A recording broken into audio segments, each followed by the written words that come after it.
Voilà, déjà, jour 3, déjà, il y a quasiment tout qui part à volo. Vous voyez, là, je commence plus tard. C'est pour ça que je fais quelques petites choses. Je commence à 9h, 9h50. C'est ma grasse matinée de la semaine. Et donc, par rapport à hier, ça faisait beaucoup de pâtes. Les couleurs, c'était bien, vraiment bien pour la betterave. Pour les autres, peut-être des petites choses à améliorer. Mais en tout cas, je trouvais que l'idée était pas mal et il faudra que je retravaille la chose. Donc, ayant un peu marre déjà des pâtes classiques, ce que je vais faire, c'est que je vais partir sur les gnocchis. Et donc aujourd'hui, ce sera la journée gnocchi. Et je vais commencer à préparer ça avant de partir pour le repas de midi et éventuellement pour ce soir, mais je ne sais pas exactement ce que je vais faire. Mais il y a moyen que je mange tard. Donc ce matin, un gros bol de flocons d'avoine et de petits granola maison. Donc après ce petit déjeuner et avant de partir en cours, je vais juste faire une purée de patates douces pour après faire des gnocchis. Parce que voilà, on fait la patate douce, j'ai plus, je fais cuire et je travaille ça en rentrant tout à l'heure.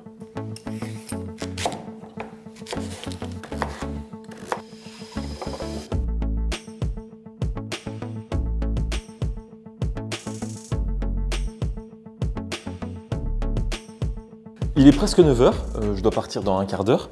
J'ai largement le temps de commencer à préparer les gnocchis. Donc j'ai de la patate douce qui est... Oui, ça va. J'ai de la patate douce qui est cuite, de la farine, des œufs, un peu de sel, un peu de poivre. Je mélange le tout et ça devrait le faire. Il faut que j'en fasse pour 3 ou 4 portions et j'ai peur que ça fasse beaucoup. Allez. Mettre 2 œufs, du sel fraîchement pilé. Ce que je me dis, c'est que la patate douce, il y a moins de risque que ça devienne un petit peu caoutchouteux. Un petit peu comme pourrait l'être, pas la Ligo, mais vous voyez, ce côté quand on mixe trop la purée, on a quelque chose qui devient un peu trop élastique. Là, avec la patate douce, beaucoup moins. Et les gens qui ont suivi, vous savez que j'ai un presse-purée. Ça aurait été pas mal pour faire de la purée d'utiliser le presse-purée. Et de la farine, combien? Ben, on verra. Il faut que ça fasse une pâte à peu près correcte. Il va nous faire beaucoup de gnocchis, le petit. Vous pensiez quoi? Que j'en aurais 4. Évidemment, j'aurais pu cuire aussi les patates douces au four pour pas rajouter trop d'eau. Parce que là, ça va rajouter aussi pas mal d'eau. Donc voici la pâte, qui est plutôt bien. C'est la consistance qu'on veut, je pense. Donc ça, je vais laisser reposer pendant le temps que j'aille bosser. Ce matin, j'ai 3 heures de cours. Là, je vais partir au lycée. Je mets ça au frigo et on revient tout à l'heure vers 13h.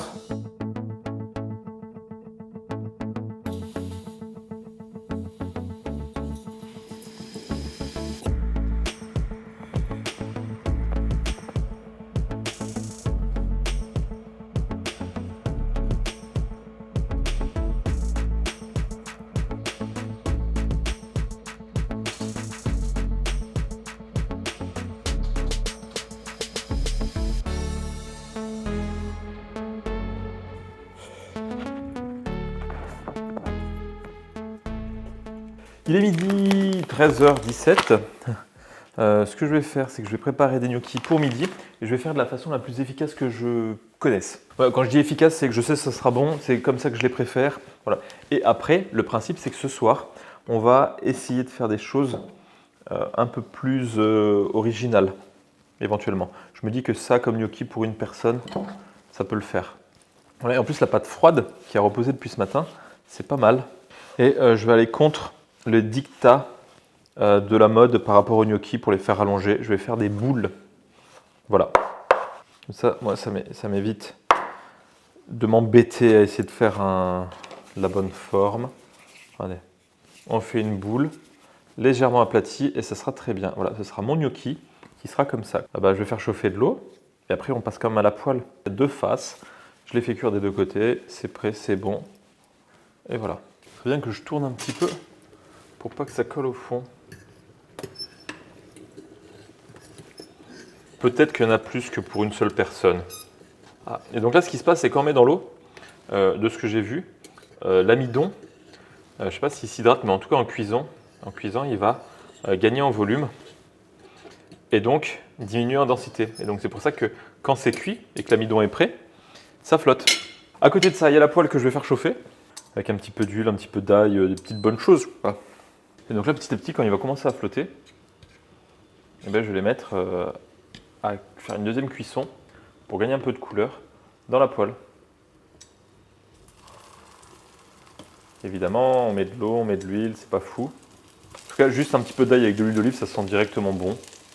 Il n'y a pas besoin de faire tellement plus. Je garde un petit peu l'eau chaude de cuisson, je la vide pas maintenant. ce sera éventuellement pour faire une sauce et la lier un petit peu. Donc là j'ai mis quelques petites capres, quelques petits morceaux de fourme. Et ce qu'on va faire, c'est qu'on va mouiller avec un petit peu d'eau de cuisson. Donc là, quelque chose qui est déjà rapidement bien épais, très simple, efficace, et je pense que c'est bon. Je pourrais rajouter des légumes sur le côté, mais là, hop. Alors, j'aurais pu aussi rajouter du fromage en plus, hein, donc ça va, ça aurait pu être pire, ou meilleur suivant les points de vue. Ça sent bon, il y a du fromage, il y a la petite sauce qui est au-dessous. On fait plonger le petit gnocchi dedans, on l'imbibe bien. Le problème, c'est qu'on sent pas la patate douce qui ressort. La patate douce, c'est pas non plus un truc qui est trop fort en goût, mais en tout cas, franchement, c'est super bon. Pas mal. La même chose, bon, ça existe, hein, j'ai rien réinventé. La même chose, un peu plus raffiné. Les gnocchis mieux formés, peut-être un peu plus petits. Il y a plus de surface pour la sauce. Bon petit repas. En plus de ça, je vous ai pas forcément tout montré. J'ai mangé une orange. En dessert, je me ferais peut-être un petit yaourt ou un truc du genre, ou la dernière gaufre. Il reste encore une gaufre. Elle commence à être sèche, mais c'est pas grave. Ça commence à être long, les cheveux. Je commence à galérer pour me coiffer le matin. C'est le signe comme quoi faut que je les coupe. Voilà. Je pense que ça va être la mission de l'après-midi. Cette sauce au fromage, vous avez vu, ça prend 2 secondes. Et de ce que je peux vous dire, en tout cas, super bon. Je corrige un tas de copies. C'est le TP, ça va assez vite, mais quand même. Et je prépare le repas de ce soir, il est déjà 14h. Manger à 14h, insupportable. On va pas forcément bien m'entendre parce que le micro, je l'ai mis là. Mais en gros, c'est parti pour la coupe de cheveux et je vais essayer de le faire tout seul. Ah, ben voilà, ça marche. Donc comme ça, je peux voir derrière. C'est que si je me mets là, j'arrive à voir le dos. Et je sais que jusque là, si on voit, je sais que jusque là, je veux une certaine taille et je sais à peu près faire un dégradé. Le plus compliqué, c'est le dessus. Donc là, j'ai à peu près les cheveux propres. Voilà. Et on va essayer de faire ça.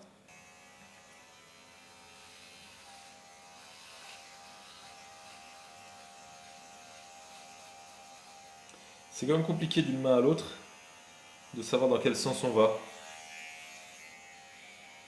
Par exemple là, il y a toujours une petite mèche qui va à contre-sens.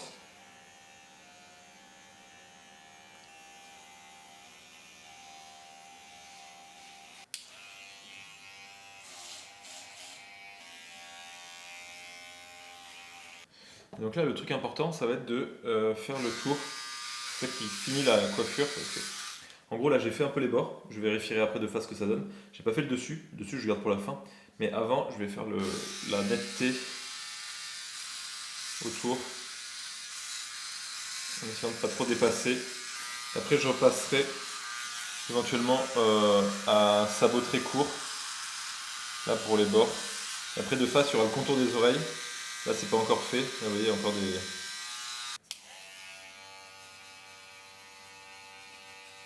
Avec la caméra, ça a l'air plutôt bien. On va passer par... c'est quoi ça? Je me dis, si d'un côté, il y a de fortes chances qu'il y ait pareil de l'autre. Mais petite chose, quand on regarde à la caméra, on a l'impression que c'est dégueulasse, qu'il y a tout plein de trous, et en vrai, ça, c'est moins pire. Voilà, donc la caméra, c'est pire que dans la réalité. Donc là, je vais regarder de face ce que ça donne. Donc là, le truc rigolo, je vous montre juste, mais je ne vais pas le faire dans la caméra parce que là, c'est compliqué, il faut que je me mette devant le miroir. C'est prendre comme ça des cheveux et passer la tondeuse comme ça, sauf que je vais le faire de face. Voilà, et là c'est le moment où je croise les doigts parce que c'est là où je foire le plus. Et là j'essaie de, à l'œil, d'égaliser un petit peu, dès que je vois ça dépasse, j'enlève, s'il en manque je rajoute, enfin, ça c'est plus compliqué. C'est un petit peu au petit bonheur la chance cette histoire. Et tout ça avec les reflets où c'est pas forcément évident de gérer et de jauger la profondeur pour savoir où couper. Sachant que ma coiffure sera jamais symétrique parce que faut pas que je parle pendant que je coupe. La coiffure sera pas symétrique vu que j'ai pas la même dextérité avec la main gauche du côté gauche que du côté droit. Regardez, il y en a beaucoup trop là, typiquement. Tout doit disparaître. Là, la longueur, ça me va. Là, je vais pas couper plus court, mais il faut que j'égalise un petit peu. Et là, si je prends là, ça va jusqu'au milieu du nez. Donc là, clairement, c'est trop long. J'essaie de faire comme les pros quand on voit là comme ça qu'ils font. Et le plus dur, évidemment, c'est ici. Et là, je vois que j'ai trop de longueur ici. Mais c'est là où il faut pas que je fasse un trou, parce que si je fais un trou, là, ça se verra bien. Et je profite de ne pas avoir encore de trou à ce niveau-là. Donc là, j'ai fait les bords dans la salle de bain devant le miroir. C'est bon, normalement, à peu près. Je refais peut-être des retouches demain. Et là, les ciseaux à désépaissir pour un petit peu le devant. Voilà. Je profite de pouvoir encore utiliser les ciseaux à désépaissir. Peut-être que je le fais très mal. Avant d'être complètement calviciate et de plus pouvoir les utiliser. Ça, c'est psychologique. Je me dis, ah, je peux encore, parce que je le fais mal. Voilà, à la douche. Les restes des gnocchis en préparation, ce que je vais faire, c'est que je vais préparer. C'est marrant, c'est pas trop rose. Je vais préparer les gnocchis. Je vais les faire cuire de plusieurs façons. Enfin, je pense plus deux. Donc il va y en avoir des crus et des cuits, mais je vais tous les façonner à peu près de la même façon. Et ce que je veux essayer de faire, c'est d'accélérer le processus. Je m'en fiche qu'il soit carré, qu'il soit rond, qu'il ait une forme de gnocchi. Donc, partant de cette constatation-là, oui, ma corne, je me dis, pourquoi pas essayer de rouler cette pâte et après de pouvoir la découper, genre en petits carrés. Et pour rouler, je sors ma tringle. Puis ce sera quasiment bon parce que les gnocchis, ce qui est embêtant, c'est de les façonner. Et là, je fais du quadrillage. Et puis voilà, ils sont un peu plus fins. Je pense que ce sera très bien. Stop à la discrimination des gnocchis. Une fois qu'on a ça, tout ce que je vais faire, c'est... Est-ce que ça se coupe? Ça se coupe plutôt, oui. Et après, j'en fais des petites pâtes, genre comme ça. C'est comme quand, une fois, on m'avait montré des Monte Cao qui n'étaient pas ronds. Vous voyez, les pâtisseries orientales avec la cannelle au-dessus. Principalement, c'est de la farine, de l'huile, du sucre. Ça fait longtemps que je n'ai pas fait bon. Parce que, enfin, je me dis, ça fait un peu beaucoup de sucre d'un coup et beaucoup de... Bref. Au départ, on les faisait ronds. Parce qu'on les voyait ronds avec la cannelle au-dessus. Mais après, quand j'ai vu qu'il était possible de faire une pâte carrée et de la couper et que ça faisait aussi des Monte Cao sympas, je ne suis pas allé plus loin.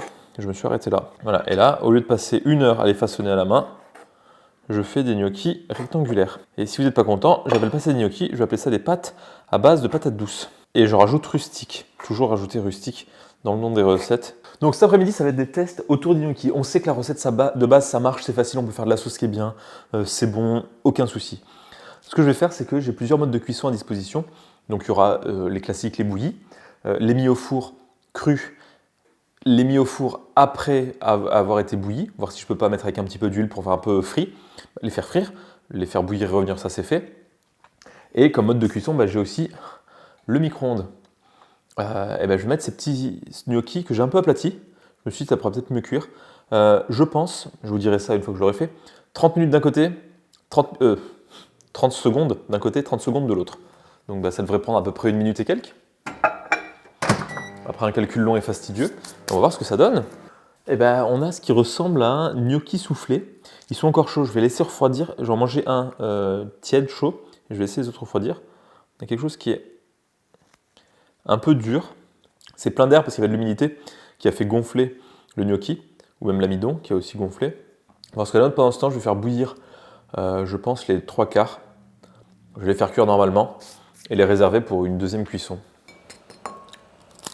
C'est presque croustillant. Ça fait des dips de crise originaux, un peu d'épices dessus, je pense que ça peut être pas mal. Micro-ondes validé, c'est pas parfaitement croustillant, mais là, on a quand même des zones qui sont bien. Non, c'est bon et ça reste friable, c'est pas caoutchouteux. Mais au micro-ondes, ça dégage beaucoup de vapeur, et cette vapeur, il faut ouvrir régulièrement. Donc je pense par salve de 20-30 secondes, 3-4 fois. Plus on en met, plus ça dégagera de vapeur évidemment. Franchement, pas mal le micro-ondes. Je note l'idée. Je vais sûrement oublier dans pas longtemps, mais bon, au moins j'aurais noté une fois. On a tous les gnocchis cuits que je vais mettre dans des Tupperware pour conserver. Ce sera pour cuire au dernier moment. Je vais en prendre aussi d'autres. Des crus que je vais faire frire, ceux-là que je vais faire frire, des crus que je vais mettre au four et ceux-là que je vais mettre au four, voir si on obtient un petit quelque chose. Est-ce que c'est chaud? Oui, c'est chaud. Et à côté de ça, j'en mets 3 qui sont déjà cuits. Non mais clairement, dès qu'on fait frire un truc, ça rend le truc bien meilleur. Ici, un gnocchi qui était déjà bouilli, puis frit. Ça paraît pas des frites, mais on n'est pas si loin et c'est sympa. Ça ressemble à du poisson pané, ça a le goût de la frite, c'est sympa. Mais là, cru, puis frit. À l'intérieur, ça a plus gonflé, avec quelque chose à mettre dedans, une petite sauce un peu piquante. Franchement, là, c'est pas le même délire. On fait la même chose avec un peu de sucre, un peu de cannelle. Et c'est super bon. Un churros à la patate douce. Voilà, je laisse ça, vous faites ce que vous voulez. Hop, ce soir c'était un plat presque léger, mais pas complètement. C'était inspiration pâte carbo, mais fausse pâte carbo. Vous voyez là où on met de la crème fraîche, alors qu'il y a complètement un débat sur le fait de la crème fraîche ou pas. Alors, normalement il n'y en a pas ou je sais pas. Bref, c'était très bon. De toute façon, les gnocchis c'est bon, quel que soit le mode de cuisson. Et justement, par rapport au mode de cuisson, ici je dois en avoir 5 ou 6. Le micro-ondes, on a du gnocchi croustillant. Dans quel monde le gnocchi est croustillant? Là, je viens de manger, j'ai mangé le dessert, mais je regoute un peu tout ça. Comme vu tout à l'heure, frit c'est bon, que ça soit pré-cuit ou pas, mais autant pas le pré-cuire. Si on va le faire frire, ça ne sert pas à grand chose, à moins qu'on pré-cuise tout d'un coup et qu'on fasse les différentes options. Par exemple, on pré-cuit, je sais pas moi, 4-5 Tupperware, et après on les cuit différemment, soit directement à la poêle, soit en les refaisant frire, soit en les remettant au four. Plein de façons. Et justement, par rapport au four, ici j'ai plusieurs modes de cuisson, donc forcément au four, à partir de cru, à partir de pré-cuit. Ça n'a pas changé grand-chose, mais il y avait aussi des choses qui ont à partir d'huile, avec un petit peu d'huile dessus et complètement sec. On n'a pas cette texture de pain. Ici, c'est peut-être le côté farine, avec le dessus qui est bien cuit comme on pourrait avoir un pain pas forcément très bon. Pas le gnocchi pas bon, mais un pain pas forcément très bon. Ce que je trouve sympa, c'est qu'avec un petit peu d'huile dessus, ça change quasiment tout. On a presque l'option frite, sans les odeurs et sans devoir être devant l'appareil qui gicle partout. Avec les associations que j'ai faites aujourd'hui, c'était pas forcément la journée la plus healthy. On se rattrapera peut-être demain, mais toujours utile que c'est bon, il fait froid dehors, faut manger, les gnocchis c'est réconfortant, c'est bon, on met n'importe quoi avec et ça passera très bien. Ça se conserve, ça se congèle, ça se ressort au dernier moment. Là, j'ai le congélateur qui est déjà plein avec tout plein de pâtes de couleurs, des pâtes à préparer, des pâtes prêtes. Je pense que j'ai un bout de mon petit déjeuner demain. Et bien justement, moi je vous dis à demain pour une journée peut-être un peu plus light a priori sur les ingrédients des pâtes. Il y a 2 ingrédients, en gros l'œuf, le liquide, l'œuf et la farine. Qu'est-ce qui se passe si on enlève 1 ou 2 des ingrédients principaux? On verra bien demain. Sur ce, très bonne soirée, merci de regarder cette série et encore 2 vidéos et je vous dis à demain, très bonne fin de journée.